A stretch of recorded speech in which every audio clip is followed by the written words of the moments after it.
80% of the work in strategy is figuring out where you are and what's going on. Hello everybody, I'm Louise, co-founder of PMM Hive, and you are listening to the very first episode of This is Product Marketing, brought to you by Product Marketing Hive, a product marketing community that gives back. In this episode, Crispin Read, founder of PMM Hive, interviews the legendary Dave Kellogg on marketing in hot and cold markets. How do you know if you're in a hot market or cold market? How do you approach positioning, messaging, and branding in these very different scenarios? Let's dive into it right now. Welcome to today's PMM Hive Talk with Dave Kellogg on hot and cold markets. I'm Crispin Read, founder of PMM Hive, and my guest today is Dave Kellogg. Dave is the author of Kellblog, K-E-L-L blog, at kellblog.com, as well as a board member for several companies, former CEO twice, general manager at salesforce.com, chief marketing officer of Business Objects while it was growing from a relatively small company to a very big company, and I think most of all, product marketer, product marketing legend. So Dave, welcome to the show. Yeah, great to be here, Crispin. Thanks.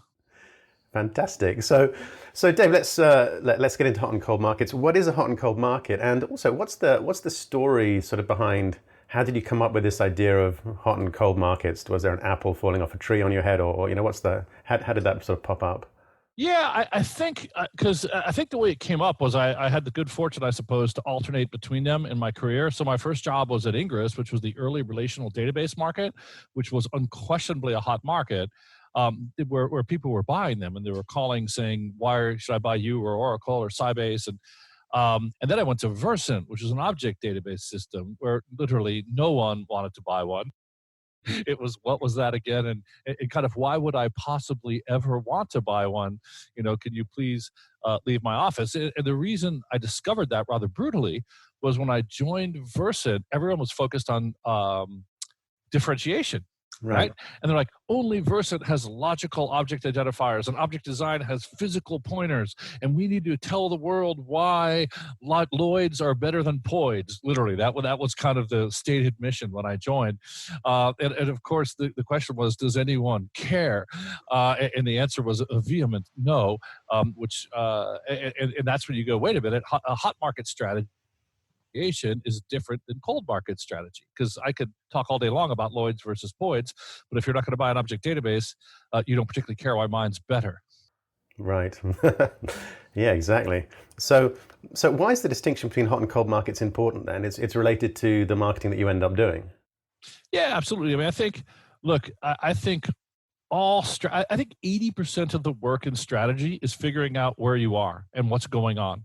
And it's actually incredibly difficult to get consensus on that. I remember one time at Business Objects, right? So I went from Versant, which was an ice cold market, to Business Objects, which was a hot market, right? And I'm sitting there in this hot market, and people are calling us saying, I'm going to buy a BI tool. Should it be you or Cognos or Brio or MicroStrategy, right? And that's just a fundamentally different question than like, why in the world would I ever buy one of those things? So to me, the reason this assessment matters so much is it's going to drive a marketing strategy that's either around, hey, I can solve a problem for you. I know you don't want to buy one. Got it. But, I can solve a problem for you, versus here's why you should buy mine. And by the way, I've seen companies mess that up in both directions, right? I've seen companies in hot markets trying to tell you the business case to buy one. Yeah. I didn't ask you that question. I asked you why I should buy yours. And if you keep telling me why I should buy one, I'm going to buy theirs. Yeah. Yes. Right? Yes. Or vice versa. Let me tell you about Lloyds versus Poids, or let me tell you about why MarkLogic's XML is better than their guy's XML, which of course, anyway, so I mean, that's why this matters so much to me. Exactly. So what's the test then? How do you know? How do you know if you're in a hot market or a cold market? Yeah, this was one I stumbled into, but I remember, look, I joined MarkLogic after Business Objects. MarkLogic was an XML database system. And I joined it when it had just put the product in production. It had 4 or 5 beta customers, and it was 2004 when I joined. And in 2002, Gartner had written a note entitled, and I quote, XML DBMS : the market that never was. Okay, so just imagine this. And I knew this going into MarkLogic, so I knew it was going to be much more Versit-like, objects-like, right? Just to make it clear, I knew what the job was. But I remember, like a year or two after I was in, the board was still saying, "We think this is a hot market. We think this is a hot market." And I'm literally like, "You people are insane, right? Like it's not a hot markets. Gartner doesn't write a note saying the market doesn't exist. That would be and a damn good one, right? Yeah. Of a cold market." And then I remembered, but they kept pushing me, telling me what a great market it would be. So I kept having to think about it. And at some point, I thought back to business objects. Yeah. And I'm just like, let me tell you the first rule of hot markets. If you're in one, you're so busy, you don't ask the question. We never asked if we were in a good market. We were too goddamn busy selling software and building a company, right? So my rule is if you have time to sit and ponder about whether you're in a hot market, you're not. And if you're in a hot market, you're just going to be busy growing a company. At Product Marketing Hive, we offer a free positioning training course, Positioning for Advantage. It is a positioning and messaging framework that is well suited to B2B technology companies in hot markets. It is a proven framework that has been used by many of the world's most successful technology companies. Check it out on our website, productmarketinghive.com. That sounds like a good test. Okay, so let's talk about hot markets then. And what do you do if you're in a hot market?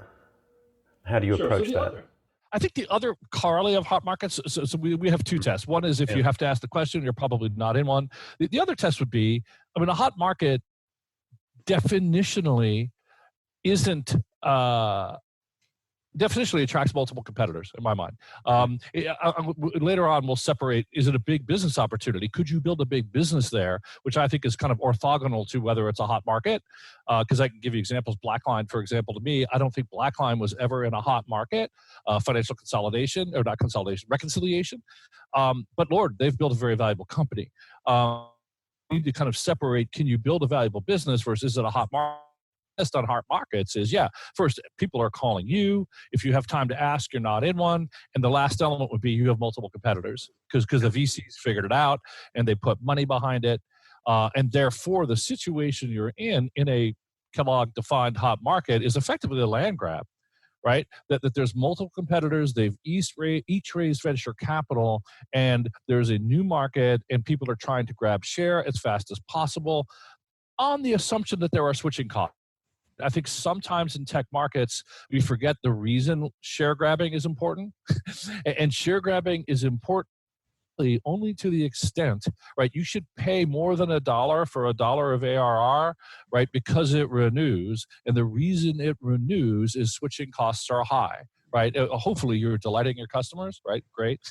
But in the event you're not delighting your customers or you're semi-delighting your customers, it's expensive for them to change. So they would rather grumble at you than buy someone else, right? So these are the reasons share grabbing matters. And I think it's really important to remember them.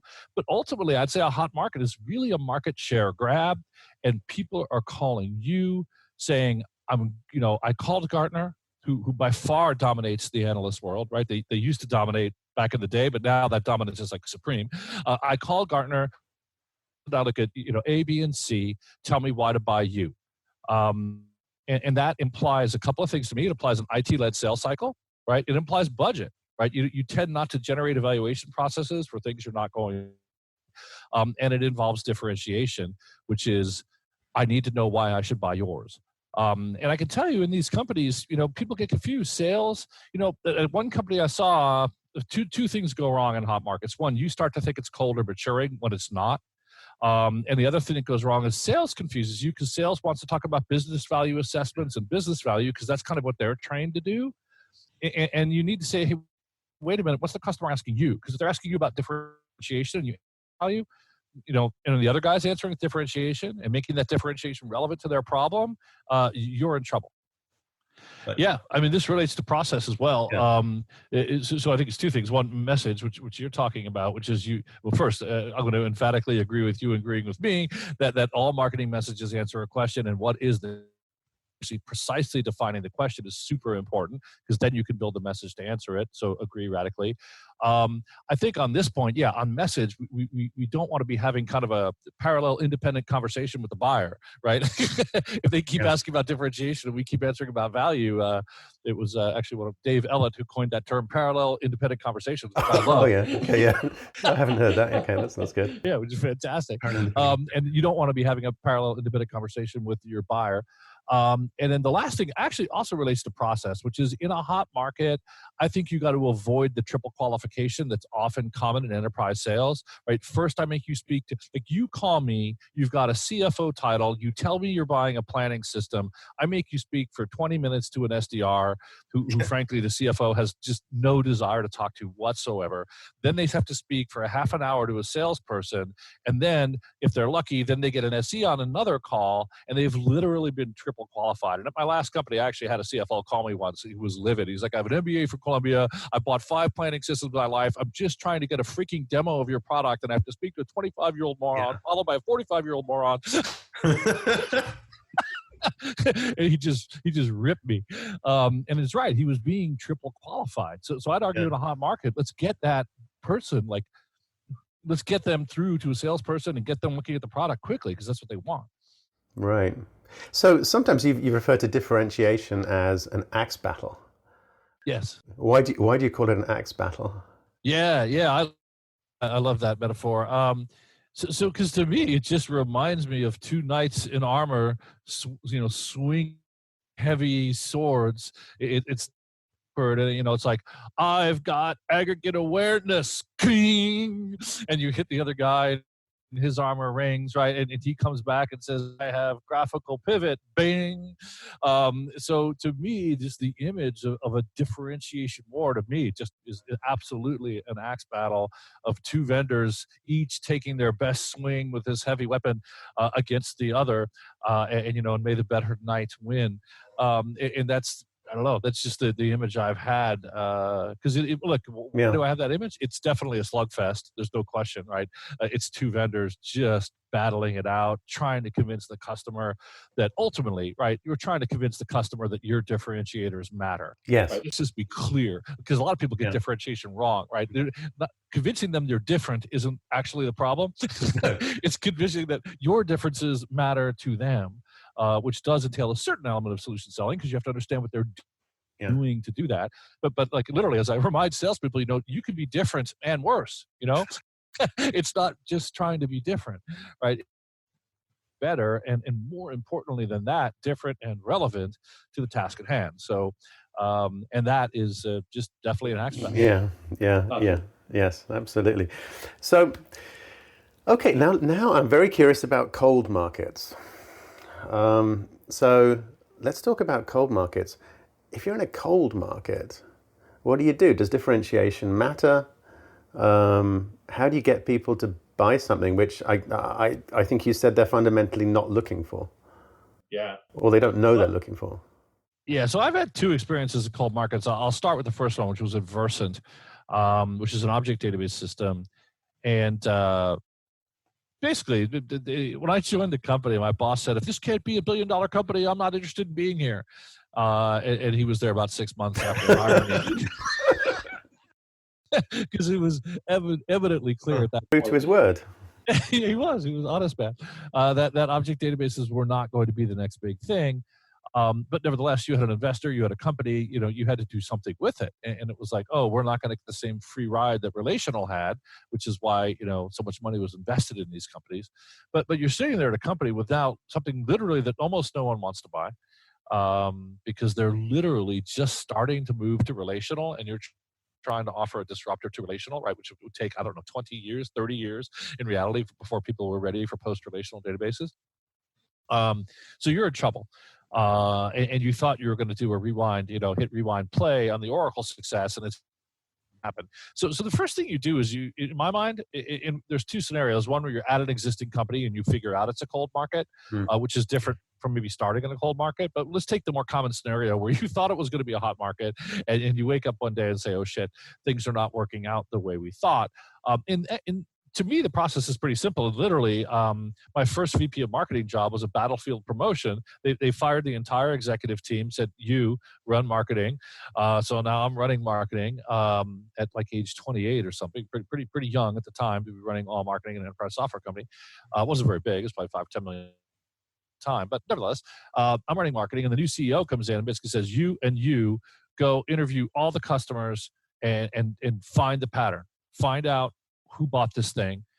And he didn't say it, but I quickly realized my expanded version of that statement is go interview all the customers, find the well-educated consumers who bought us and it was actually a good decision, right? Not people who bought us because they were object nuts and loved playing with object systems, so kind of tinkerers. Not people who bought because their brother-in-law is a friend of a guy on the board and he had his arm twisted into it.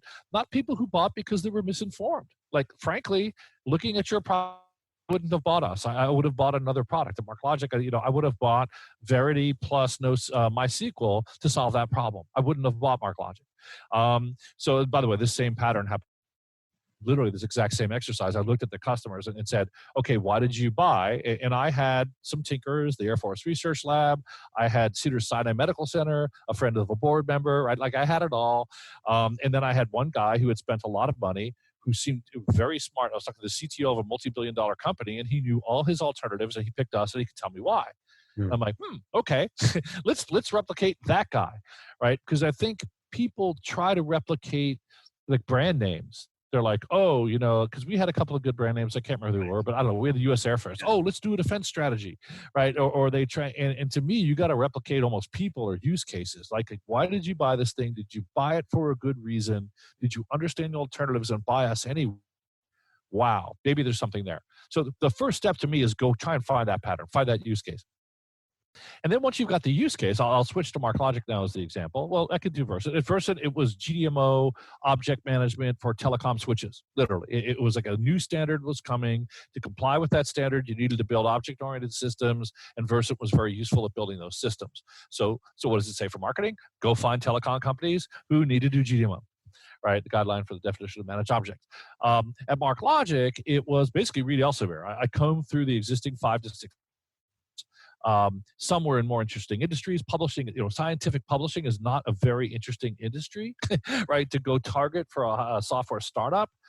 But they had written us a large check. They had a huge repository of XML that they needed to search, slice, and dice in many different ways.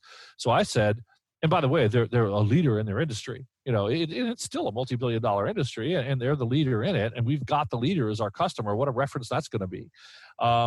So I said, let's go replicate Elsevier. Let's replicate the success they. So the first thing you do is you find that use case, and that's really the hardest. Requires an extreme level of honesty about who bought and why, and also access to customers. Then the second thing you do is you go. Look, it's very simple. Before I was at MarkLogic, when you thought it was a hot market, you'd call up the customer and say, "Can I speak to the head of databases?" They'd say yes. They'd say, "I've got a brand new type of database, an XML database." They'd say, and they'd say, "It doesn't speak SQL, it speaks XQuery." And they'd say, and then you'd say, "An XQuery is better than SQL." And at some point in that phone call, the phone would hang up. There would be a dial tone, right? I have no interest in buying an XML database. I have no interest in not using it. Whatever. So that's the before. The after is you say, wait a minute, who bought this thing? The senior vice president of digital products. So there's a GM inside these publishers responsible for moving them from a book printing industry to an online industry. Find that person. Right. And when you call that person, you don't say, "Hi, I've got a root tootin' XML database that has, great indexing," and that's not the conversation you have. You fundamentally say, "Hi, I'm Dave Kellogg. I'm at MarkLogic. I'm helping Read Elsevier move their entire corpus to new online products and helping them deal with the transformation caused by the digital revolution. Would you like to talk?"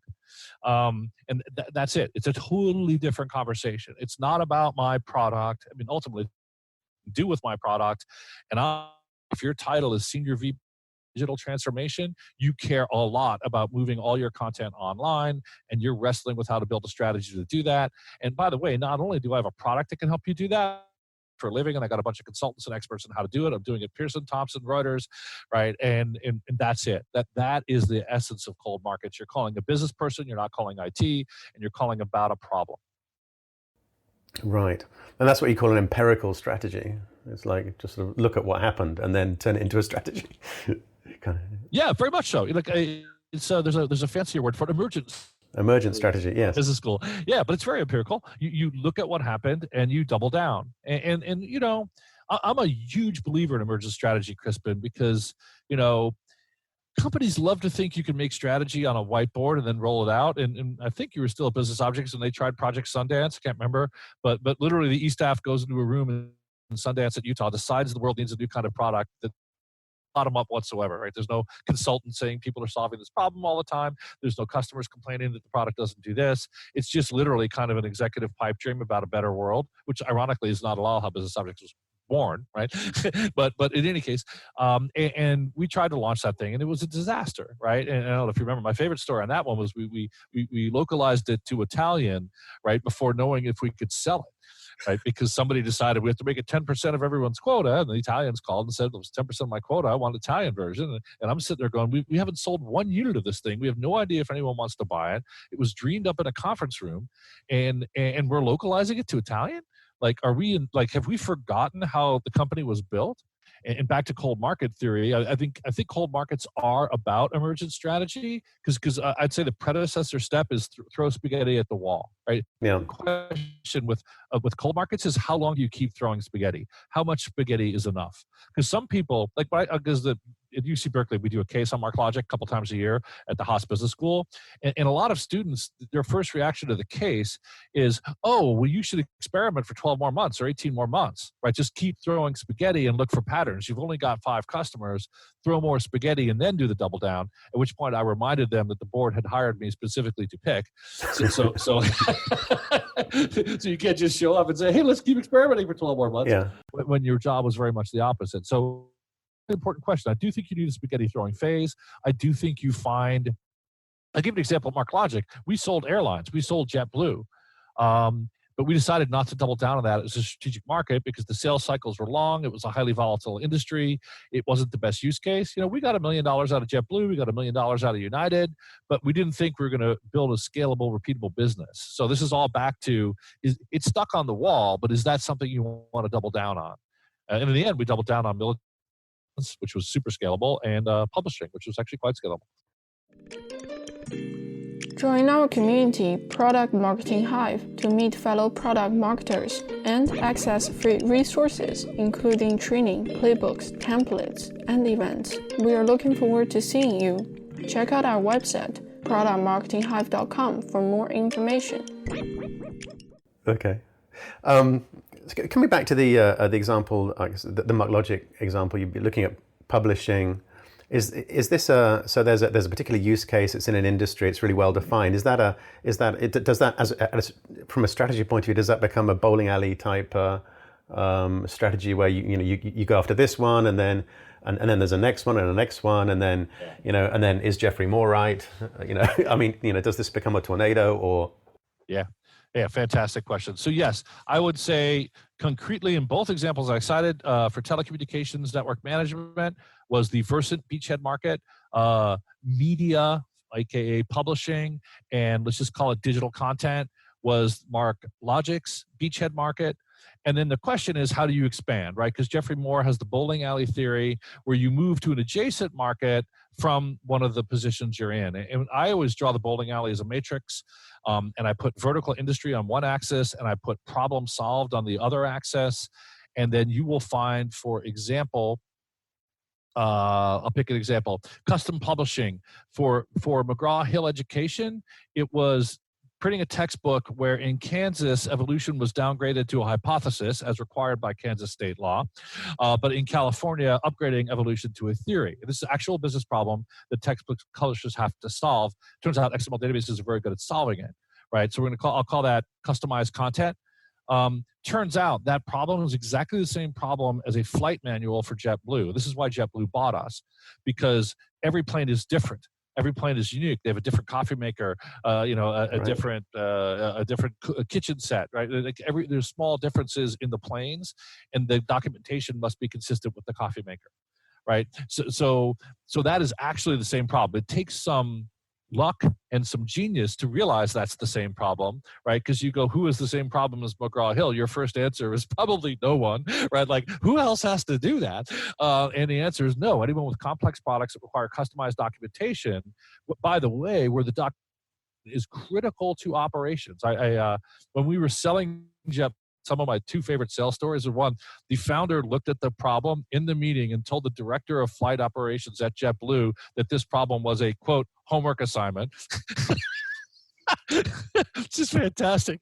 Trivialize the problem, right? This is a homework assignment. This is not hard, which brought him great delight.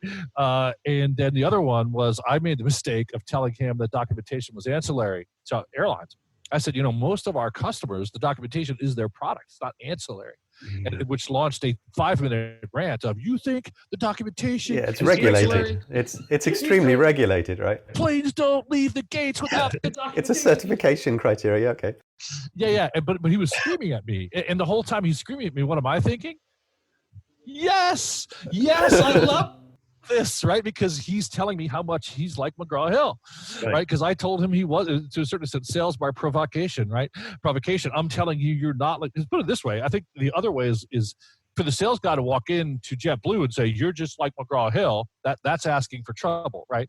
I'd much rather have me saying, you're not at all like McGraw-Hill, and have him screaming at me how much they are, right? Because I've got 10 other McGraw-Hills who use the product successfully. So to me, Jeffrey Moore is right. You can think of a bowling alley matrix on two dimensions, vertical, industry, and problem, and you can either expand across verticals on the same problem or within a vertical to a different problem. I would say those expansions are actually far more difficult than meet the eye. Yeah. I do think this expand by provocation argument actually works quite well. I once told the CIO of the Church of Latter-day Saints that they can't remember what I said that pissed him off, but I remember him screaming at me that we publish in more languages than the NSA. Because the NSA was a big customer, and so it does work. Because I always view that like fishing. When the fish is on, let them run. Right? They just keep yelling at me about how much you're like my existing customers, even though I said you weren't. So, last part of your question and answer is: does it always lead to a tornado? Right? Because this is the part where I think people who read Jeffrey Moore may get too optimistic. Because if you read the book quickly, you might go, "Oh, I pick a beachhead. I easily expand." Okay, those expansions are much harder than you can imagine. Usually, but you can pull them off. We did, and MarkLogic continues to work in finance and healthcare. They've expanded to other verticals, but they're hard and they require a lot of commitment. And then the question is, does it result in a tornado? Because Jeffrey Moore's metaphor, after you knock down 1 or 2 pins, maybe 3 pins, poof, you have a strike. All the pins go down. And in my experience, it doesn't happen that way. I mean, I feel like you're either kind of born into a tornado or happens to you because something changed in the external world, or you're bowling alley forever. And I think that's the possibility that a lot of people forget. Like, I don't think you could just go make your own tornado. Look, typically companies aren't powerful enough to change markets. The reason happen is you have multiple companies all fighting to create the market, and it's not just your 100 million in VC, it's the other 5 guys 100 million in VC. So it's $500 million in VC trying to educate the world about this market. So and just to go back to MarkLogic, I do view it as a bowling alley forever company. And I even talked to Jeffrey Moore. We had breakfast at Bucks, I think it was, one time, and I told him the story, and he was the one who used the term to me first, bowling alley forever. Happen. People like to think the bowling alley always leads to a tornado, but sometimes it doesn't. Right, which leads to another question I have, which is that it's easy to hear hot market, cold market, and to read that as good market, bad market. Is a cold market necessarily bad? I mean, which is it easy to make money in a hot market or a cold market? Can you have a successful business that's in a cold market? Sort of how do you think about that? So it's a great question, Crispin. I'm going to make a quadrant on my notebook here and do cold, hot versus good, bad. And let's just start with hot market. hot markets can be bad if they have too many competitors. They can be bad if you don't have good access to capital. I mean, in some sense, it's a nightmare, right? You create a market, you lead it, but for whatever reason, you can't raise capital. 8 other guys enter and steal it out from under you, right? Because I would call that a nightmare. And it was, I guess it was a good market, but it was certainly a bad market for you because you couldn't execute in it. So I think for any given company, a hot market is good only to the extent that you are able to execute a hot market strategy. And I can tell you, the world's gotten a lot different since you and I worked at Business Objects. Hot market strategies to me are 80% about capital. Right. I always feel like in the old days, it was a more kind of gentlemanly game where the VCs gave each startup 20 million and said, let the best company win. And people would go fight it out on relatively equivalent amounts of capital. And now they've realized that they can, by adjusting the amount of capital, they can affect the outcome. Right. So you'll find, for example, in my last company, Anaplan raised $300 million, Adaptive raised $100 million, and Host raised 100. Sorry, Adaptive was 200 and Host was 100. I can tell you, I think I'm pretty clever. I think my team is pretty good, but it's really hard to compete against people who have 2 and 3 times the amount of capital you do. So I think hot markets are great, provided you can execute a hot market strategy, which means today, more than anything, you need to, first, you need to be bold. Like you need to, like guts, what do they say? No guts, no glory, or whatever, right? You need to be bold, and you need to raise a lot of capital and run after the market.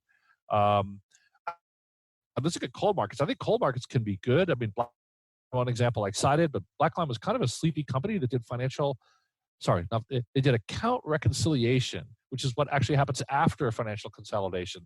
So it's kind of a pimple on an elbow on a body, right? It's almost 2 levels out, right? Like super specialized. I remember the first time someone explained it to me, they actually said that the predecessor system to using Blackline was balloons, that they had all the accountants in a C, and when you had reconciled your accounts, you put a balloon up, and then the CEO could look out when all the balloons were up. This is true. They knew that the accounts had been, right? And you're like, can you build a company worth $7 billion, replacing balloons? The answer was yes, and Blackline did, and I was never a hot market. Right now, there's a company I'm an investor in called Flowcast, which is trying to disrupt Blackline from beneath. Right, so but it's still, I would say there's not a lot of Flowcasts out there. Like Blackline created a market, they own it. Now Flowcast is trying to disrupt it with a low end entry strategy, very clever and very good. But I don't think that was ever a hot market. But gosh, there's a $7 billion public company and probably a $500 million to $1 billion private company in the space in terms of market cap. So hot markets are good if you raise enormous amounts of capital. Would the reverse sort of be true in that cold markets can be good if you don't raise an enormous amount of capital? I mean, how does that? I don't think raising a lot of capital is a prerequisite in a cold market, because in a cold market, by my definition, you have time. You have time to develop. With hot markets is if you don't grab the share, someone else will, right? And you'll get past. Won't be a leader. And by the way, all this stuff compounds, because if you're not a leader, it's very hard to raise money because VCs want to invest in the leader, right? So life gets worse for the second and third place dogs, right? As I say positively, there's a lot of increasing returns of market leadership when you're a leader in a hot category. In a cold category, I mean, capital is good because you can grow faster. But it's strictly speaking not a requirement. I can't remember how much capital. I can't remember how much capital Blackline burned. I know I don't know if you know this, but Bernard, our old boss, back to Small World Theory, was an investor in Blackline. Oh, was he? As was Silver Lake, and I can't remember how much capital they raised, but I think it was like a secondary sale. I don't think they consumed a bunch of capital, is my guess. So because I think they had time to build their market, they were real alone, they were focused. Right. God, this has been a really interesting conversation, Dave. Thanks. Thank you so much for this. Are there any sort of final thoughts you'd like to leave marketers with on hot and cold markets? Yeah, I mean, I guess the final thought I'd leave marketers with is, first, I think it is the most important question to answer because it should drive the rest of your marketing strategy. And probably the biggest thing for the marketer is, do you and your CEO/executive team agree? Because it's a very important point of agreement. Off executing a differentiation strategy because you think it's a hot market, and the company's off executing a solutions-oriented strategy. And by the way, I mean, you can end up sounding like a heretic. Like I'm consulting for one company that I think they're in a hot market. They think they're in a cold market. And I'm telling them to stop talking about business value, right? Which like, so who's the marketing consultant who's telling us to stop talking about business value? Like, who is this person? and like you sound like a heretic, but you're not, because you're consistent with your worldview that this is a hot market and we need to differentiate, right? So to be alignment on that question is super hard, and it's probably worth at least a half day of a strategy offsite, and maybe you have to find less offensive words than hot and cold, right? Because that can be polarizing. Kind of the point is to be polarizing, but it can be excessively polarizing. But yeah, if you don't have agreement around this, you're going to have a lot of trouble executing, because the strategies, as we've talked about in depth, are actually quite different. Right. Well, thanks, Dave. That's fantastic. Thank you so much. Yeah, thank you, Crispin. Always a pleasure, and let's do it again sometime. Thank you for tuning in to This is Product Marketing, brought to you by Product Marketing Hive, a product marketing community that gives back. If you enjoyed our podcast, please subscribe and give a 5-star rating on the platform of your choice. See you next time.